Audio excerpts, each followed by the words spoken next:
in this video, I'll show you how you can delete your Patreon account. Now, this can be done very easily, but it will take up to 30 days for the account to actually be deleted. So here's what you need to do. This is the only way you can do it, by the way. Anyone that tells you any different is lying. So log into Patreon.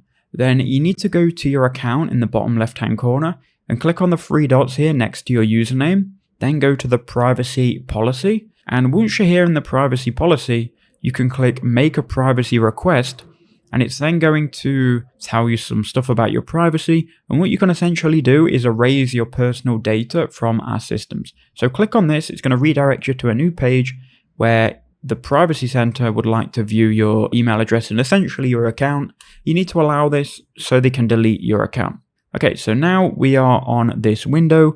Now they're going to erase your data. Now, by clicking confirm request, you are going to agree to this. They are going to erase your data and no longer provide services.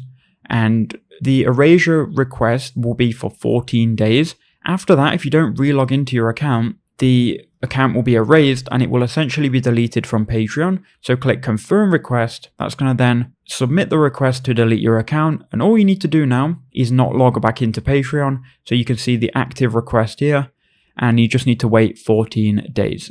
They're going to send you an email when your report is ready and your account has been deleted. So that's the only way to do it. I hope that helped you out.